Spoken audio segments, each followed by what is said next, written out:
अनुवाद वाले भाग में आप अनुवाद की प्रक्रिया, अनुवाद के सिद्धांत, अनुवाद के स्वरूप और जिन क्षेत्रों में अनुवाद की आवश्यकता पड़ती है, उन क्षेत्रों में उसकी आवश्यकता की पूर्ति के लिए अनुवाद की क्या गुणवत्ता होनी चाहिए, उसके क्या सिद्धांत होने चाहिए और व्यावहारिक अनुवाद किस रूप में किया जा सकता है,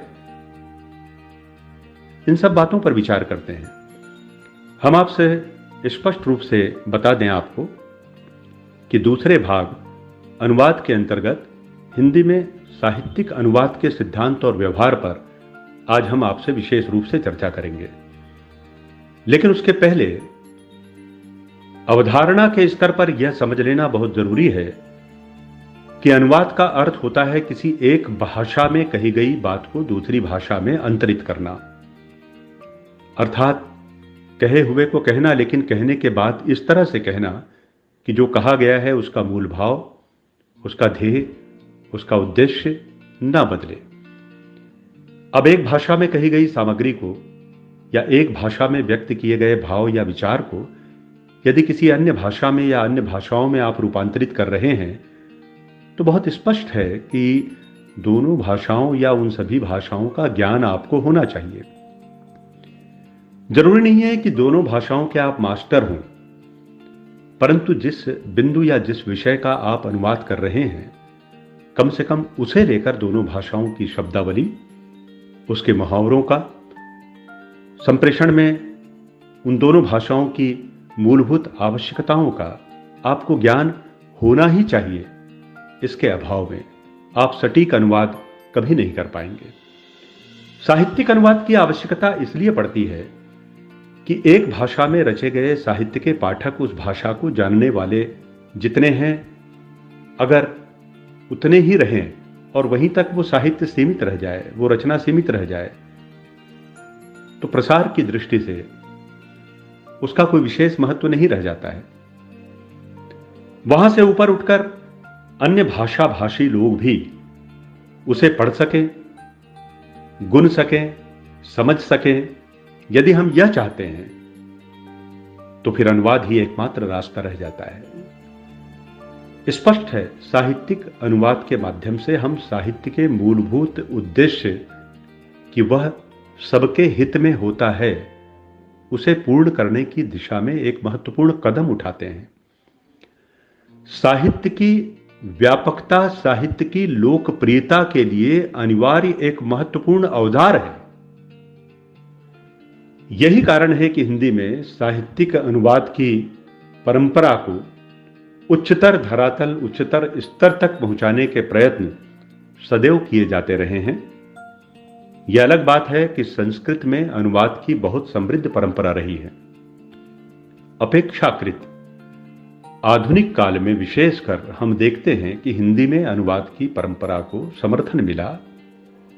साहित्यकार इसके लिए आगे आए। अनुवाद का अध्ययन करने वाले लोग, भाषा विज्ञान का अध्ययन करने वाले लोग, अन्य भाषा भाषी लोगों की आवश्यकता का अनुभव करने लगे और अनुवाद की परंपरा आगे बढ़ती गई। यही कारण है कि आज हम देखते हैं कि हिंदी में साहित्यिक अनुवाद एक अलग विधा के रूप में, संवाद के एक सशक्त माध्यम के रूप में स्थापित हो चुका है। आज हम आपसे आपके प्रश्नपत्र, मीडिया लेखन और अनुवाद की आवश्यकता, परीक्षा में पूछे जाने वाले प्रश्न और परीक्षक की अपेक्षा को ध्यान में रखते हुए साहित्यिक अनुवाद पर विशेष चर्चा करने जा रहे हैं, जिसमें उसके सिद्धांत तथा व्यवहार के साथ साथ विभिन्न विधाओं में अनुवाद करते समय किन बातों का ध्यान रखना चाहिए, किन गुणों को ग्रहण करना चाहिए और किन अवगुणों की उपेक्षा कर देनी चाहिए, स्वीकार करने योग्य क्या है और त्याग करने योग्य क्या है, हेय क्या है और उपादेय क्या है, यह अनुवाद के संदर्भ में समझने का प्रयास करेंगे।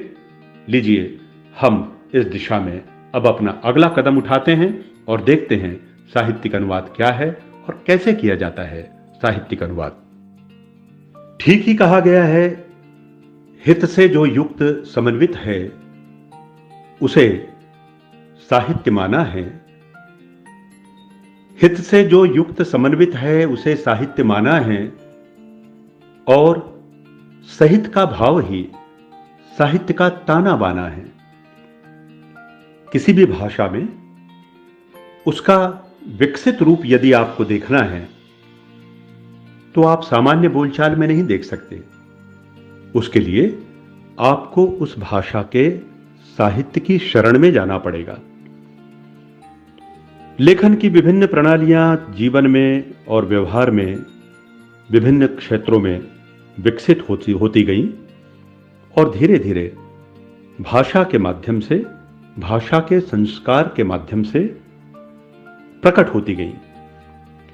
साहित्य किसी भी देश के चिंतन और उसकी पहचान का प्रतिमान होता है।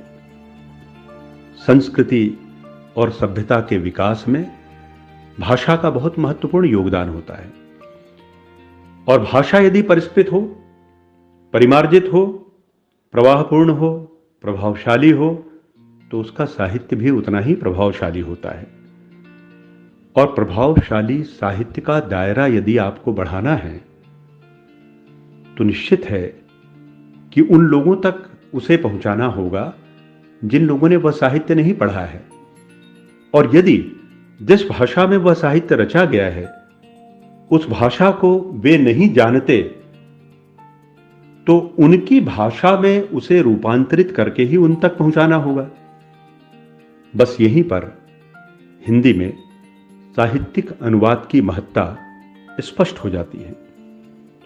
साहित्य में भाषा का सुंदर, कोमल और हृदय को छूने वाला रूप प्रकाशित होता है। साहित्य के सिद्धांतों, शब्द शक्तियों के माध्यम से, काव्यांगों के माध्यम से, जैसे रस, छंद, अलंकार इत्यादि, और काव्य शास्त्र के मूलभूत गुणों के माध्यम से अनुवाद अधिक प्रभावशाली ढंग से प्रकट होता है, उपस्थित होता है। जो भाषा जितनी संप्रेषणीय होगी उस भाषा का साहित्य भी उतना ही हृदय और मस्तिष्क को छूने वाला होगा। उसकी संप्रेषणीयता को बनाए रखने के लिए, उसकी गुणवत्ता को बनाए रखने के लिए बहुत आवश्यक है कि जिस भाषा में उसका अंतरण किया जा रहा है, जिस भाषा में उसका रूपांतरण किया जा रहा है, उस भाषा का भी ज्ञान अनुवादक को भली भांति होना चाहिए। उपसर्गों, प्रत्ययों का प्रयोग, वाक्य संरचना की तरफ ध्यान देना, मुहावरों का स्पष्ट ज्ञान।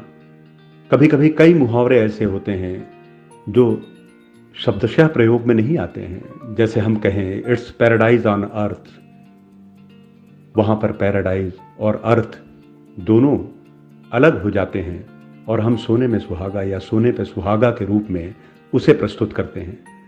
अब एक तरफ कहाँ पैराडाइज और कहाँ अर्थ, और दूसरी तरफ कहाँ सोना और कहाँ सुहागा। ऐसे अनुवाद के मर्म को यदि हम नहीं समझ पाएंगे तो साहित्यिक अनुवाद कभी भी सफल नहीं हो पाएगा। जैसे जैसे संसार एक ग्राम में बदलने लगा, जिसे हम ग्लोबल विलेज कहते हैं, विश्वग्राम कहते हैं, वैसे वैसे राष्ट्रों की संस्कृतियों और उनकी सभ्यताओं के बीच संवाद बढ़ता गया। विभिन्न राष्ट्रों की परंपराओं को, उसकी बुनियाद को, उसके व्यवहार को समझने में अनुवाद एक महत्वपूर्ण उपादान के रूप में सामने आया। एक तरह से हम कह सकते हैं कि व्यवहार के स्तर पर हो या साहित्य के स्तर पर हो, संवाद वह प्रभावशाली माध्यम है, वह प्रभावशाली औजार है जिसका प्रयोग करके आप उसका विकास सुनिश्चित कर देते हैं। हिंदी में साहित्यिक अनुवाद के लिए सबसे पहला और महत्वपूर्ण गुण है मूल साहित्यिक रचना को समझना और उसका पाठ करना, लक्ष्य भाषा का निर्धारण करना कि किसमें अनुवाद करना है, और अनुवादक को दोनों भाषाओं का जानकार तो होना चाहिए, परंतु जैसा कि हमने पहले कहा कि सोने में सुहागा, यह बात तो तब चरितार्थ हो जाती है जब अनुवादक केवल उन भाषाओं का जानकार ना हो बल्कि उन भाषाओं का रचनाकार हो तो बहुत अच्छा है, उन भाषाओं का समीक्षक हो तो और भी अच्छा है, और उन भाषाओं का साहित्यकार हो तो निश्चित मानकर चलिए कि उसका अनुवाद बहुत महत्वपूर्ण हो जाएगा। प्रिय विद्यार्थियों, एक विधा के रूप में यदि हम देखें तो कविता का अनुवाद एक अत्यंत चुनौतीपूर्ण कार्य है। सबसे पुरानी विधा है कविता, और हिंदी में भी वह सबसे पुरानी विधा है। इससे भला कौन इनकार कर सकता है।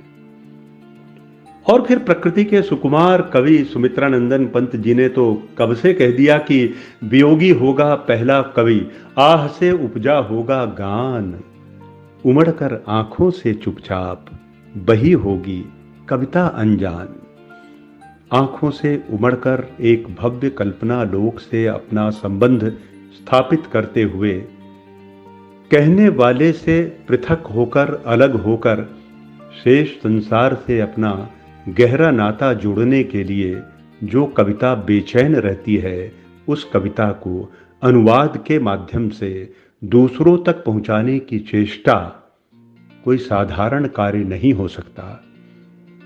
अब आपने स्पष्ट समझ लिया होगा कि कविता का अनुवाद अत्यंत चुनौतीपूर्ण कार्य क्यों है। हमारा तो यह कहना है कि कविता का अनुवाद करने वाले व्यक्ति को अनिवार्य रूप से केवल एक अनुवादक, एक तकनीकी व्यक्ति नहीं बल्कि कवि होना चाहिए, जिसके पास कवि हृदय नहीं है, कविता का भावबोध नहीं है, कविता के लिए शोध दृष्टि नहीं है। वह व्यक्ति मशीनीकृत अनुवाद तो कर सकता है, लेकिन कविता के धर्म और मर्म से जुड़कर ऐसा अनुवाद नहीं कर सकता कि जो कहा गया है वह उसी रूप में, उसी भव्यता के साथ, उसी दिव्यता के साथ, उसी चेतना के साथ, उसी गहराई के साथ दूसरी भाषा में लोगों तक पहुंच जाए। शब्द शक्तियों का प्रयोग किया जाता है कविता में, अभिधा, लक्षणा और व्यंजना। इनकी महत्ता को आप जानते हैं।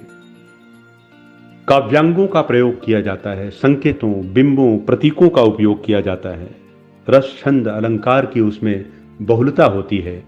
एक भाषा में साहित्य के, विशेष रूप से कविता के इन गुणों से कोई व्यक्ति परिचित हो, परंतु अनुवादक के रूप में जिस भाषा में उसका अनुवाद कर रहा हो, उस भाषा में भी इन्हीं गुणों को यदि वह गहराई से न समझता हो तो सार्थक अनुवाद संभव नहीं हो पाएगा। कविता का देखा जाए तो अनुवाद नहीं, उसका पुनर्लेखन होता है, उसकी रीराइटिंग होती है, एक तरह से उसका पुनर्सृजन होता है। परंतु पुनर्सृजन करने में कविता के मूल भाव की उपेक्षा नहीं की जा सकती। पुनर्सृजन के नाम पर आप कोई नया सृजन नहीं कर सकते। अपने भाव, अपने विचार या अपनी विचारधारा को थोपने की स्वतंत्रता आपके पास में नहीं रह जाती है। कवि ने जो कहा है उसके साथ पर काया प्रवेश के माध्यम से यदि आप उसकी दृष्टि से उसकी जगह पर रहकर उसकी कविता को और उसके मर्म को समझ सकते हैं, तब तो मानकर चलिए कि आपने अपनी योग्यता, अपनी कुशलता, अपने कौशल का प्रमाण दे दिया, और तब आपका अनुवाद मात्र अनुवाद नहीं रह जाएगा, बल्कि मूलतः कवि के कथन को पूरी शिद्दत से, पूरी कुशलता से कहने की कला का एक साक्षात प्रमाण बन जाएगा। हम यहां पर आपको प्रसिद्ध साहित्यकार डॉक्टर प्रभाकर माचवे के एक कथन से जोड़ना चाहते हैं। डॉक्टर माचवे ने कहा है कि काव्यानुवाद सुगंध शीशी के बदलने के बराबर है। एक शीशी की सुगंध दूसरी शीशी में उड़ेलने की प्रक्रिया में सुगंध का कुछ अंश हवा में विलीन हो जाता है। संस्कृत साहित्य के अनेक ग्रंथों का अनुवाद हिंदी में हुआ है। राजा लक्ष्मण सिंह ने कालिदास की रचनाओं का सफल अनुवाद किया है। उसी प्रकार हम याद रखें, हिंदी के भी साहित्यकारों की रचनाओं का अनेक भाषाओं में अनुवाद करने के जो प्रयत्न होते रहे हैं उनमें कविता को भी सदैव महत्व दिया गया है, परंतु हम इन मूलभूत गुणों का ध्यान रखते हुए, जिनकी चर्चा हमने अभी आपसे की है, यदि अनुवाद को समझने का प्रयास करेंगे तो कविता के अनुवाद और अनुवादक के गुणों को साथ साथ भली भांति समझ सकेंगे। इसके बाद हम आते हैं कहानी पर। कहानी अपेक्षाकृत अधिक संश्लिष्ट विधा है। उसमें स्थान का महत्व है, पात्रों का, चरित्रों का महत्व है, समाज, राष्ट्र, देश और उसके परिवेश का भी उसमें महत्व रहता है। कहानी बड़ी हो सकती है, लंबी हो सकती है, वह लघु कथा भी हो सकती है। आजकल छोटी और छोटी से छोटी कहानी लिखने का प्रचलन बढ़ता जा रहा है। इसलिए अनुवाद के माध्यम से कहानियों के मर्म को लोगों तक पहुंचाने की संभावनाएं भी दिनों दिन प्रबल होती जा रही हैं। वैसे तो बहुत बड़ी बड़ी जो कहानी है, बड़े जो उपन्यास हैं, उनका भी अनुवाद किया गया है, वह बात अपनी जगह पर है। परंतु वर्तमान युग में हम देखते हैं कि जीवन के इतने पक्ष हो गए हैं, इतनी घटनाएं हो रही हैं, घटनाओं का विस्फोट सा चल रहा है। हम संचार विचार के युग में जी रहे हैं। हर पल हर क्षण एक बदलता हुआ रूप लेकर हमारे सामने आ रहा है। यह भी कहा जाता है कि एक ही बात निश्चित है कि कुछ भी निश्चित नहीं है। अनिश्चय के वातावरण में हम जी रहे हैं। तब जाकर जीवन को लेकर, मनुष्य के व्यवहार को लेकर कहानी लिखने की संभावनाएं भी बहुत बढ़ती जा रही हैं। ऐसी स्थिति में एक भाषा में लिखी गई कहानी को दूसरी भाषा में यदि आप पहुंचाना चाहते हैं तो निश्चित रूप से आपको कविता की तरह दोनों भाषाओं के मर्म को बहुत गहराई से समझना होगा। मराठी उपन्यासकार शिवाजी सामंत का उपन्यास आपने नाम सुना होगा, मृत्युंजय। मराठी में उस उपन्यास को जितनी प्रसिद्धि और जितनी लोकप्रियता प्राप्त हुई होगी, कहा जा सकता है कि उससे अधिक लोकप्रियता उन्हें उसका हिंदी में अनुवाद किए जाने के बाद प्राप्त हुई। मृत्युंजय उपन्यास को ध्यान में रखें। कथाओं का अनुवाद कविता की अपेक्षा सरल अवश्य है, परंतु उसे हद से ज्यादा, आवश्यकता से अधिक सरल समझ लेने की गलती भी नहीं होनी चाहिए। इसीलिए कहानी के मूल प्रवाह, उसके मूल उद्देश्य, उसके लक्ष्य, उसके पात्र, चरित्र, उन पात्रों के लिए गढ़ी गई भाषा, उसकी स्वाभाविकता, इन तमाम बातों को ध्यान में रखते हुए जब अनुवाद किया जाएगा तो वही अनुवाद सार्थक कहलाएगा और अनुवाद का उद्देश्य भी पूर्ण हो सकेगा। भाषा सहज है तो वह सहज ही होनी चाहिए अनुवाद में। अगर वह संश्लिष्ट है, साहित्यिक है, तो उसकी रक्षा करने के लिए अनुवादक को दूसरी भाषा में भी उसी तरह से लिखने की योग्यता अर्जित करनी होगी। पहले उसे अध्ययन करना होगा, मूल पाठ को समझना होगा, मूल कहानी को समझना होगा और तब जाकर वह सार्थक अनुवाद कर सकेगा। इसी प्रकार नाट्य साहित्य में विभिन्न चरित्र होते हैं, उनके बीच संवाद होता है। उन चरित्रों को, उन संवादों को भी कहानी की तरह स्पष्ट रूप से समझने वाला अनुवादक ही सही ढंग से अनुवाद कर पाएगा। वैसे एक विधा के रूप में नाटक का अनुवाद कोई साधारण बात नहीं है। इसके लिए मानवीय संवेदनाओं की गहरी समझ चाहिए। पात्रों को जिस तरह प्रस्तुत किया गया है, उसके द्वंद्व को, उसकी अकुलाहट को, उसकी छटपटाहट को लिखने वाले ने जिस तरह से अभिव्यक्त किया है, वह एकालाप हो, आत्मालाप हो, या परस्पर संवाद हो, या सामूहिक संवाद हो, या कहीं पर खामोशी हो, केवल संगीत हो, कुछ नहीं कहा जा रहा हो, उसके अंतराल को पढ़ने की क्षमता भी अपने भीतर पैदा करनी होगी। तब जाकर के आपका अनुवाद सार्थक होगा। इसलिए नाट्य विधा में अनुवाद के लिए नाट्य कला, नाट्य रंगमंच, उसकी प्रस्तुति, उसके प्रभाव, श्रोता, दर्शक और प्रस्तुतकर्ता के बीच के संबंध, इन तमाम बातों को, रंग कर्म के गुणों को भी समझकर यदि अनुवाद किया जाएगा तो वह अनुवाद प्रभावशाली होगा और कामयाब भी कहा जाएगा। एक और पक्ष बनता है उपन्यास का।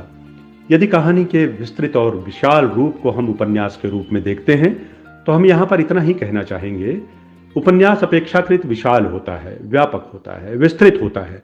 कहानी के लिए अनुवाद के जिन मूलभूत गुणों की हमने चर्चा की है, उन गुणों को यदि आप ध्यान में रख लें तो उपन्यास साहित्य का अनुवाद भी आप पूरी सफलता के साथ कर सकते हैं और उसके गुणों को समझकर परीक्षा में लिख सकते हैं। इस प्रकार हम देखते हैं कि संस्मरण हो, रिपोर्टाज हो, डायरी लेखन हो, रेखाचित्र हो या कोई भी विधा हो, मूलतः एक अनुवादक को साहित्यकार के रूप में अपने आप को प्रस्तुत करना ही पड़ेगा यदि उसे साहित्यिक अनुवाद करना है। वह पूर्ण रूप से उतना ही कुशल कवि हो, लेखक हो, कहानीकार हो, उपन्यासकार हो जरूरी नहीं है, परंतु लिखने वाले के भाव जगत और उसके मस्तिष्क से तादात्म्य स्थापित करने के लिए अनुवादक को उन भाषाओं में वैसे कल्पना लोक में पहुंचने की योग्यता का विकास तो करना ही होगा जिसके बिना अनुवाद को आप अनुवाद कह ही नहीं सकते। इस प्रकार हम देखते हैं हिंदी में साहित्यिक अनुवाद के कुछ सिद्धांत हैं, कुछ पहलू हैं और व्यवहार के धरातल पर उसे सफल बनाने के लिए कुछ आवश्यकताएं भी हैं। यदि इन पर हम बराबर ध्यान देंगे तो हमारा साहित्यिक अनुवाद सार्थक भी होगा, प्रभावी भी होगा, व्यापक भी होगा और अध्ययन की दृष्टि से हमारी समझ भी साहित्यिक अनुवाद को लेकर पुष्ट और परिपुष्ट होगी। संशय की कोई जगह नहीं रह जाएगी।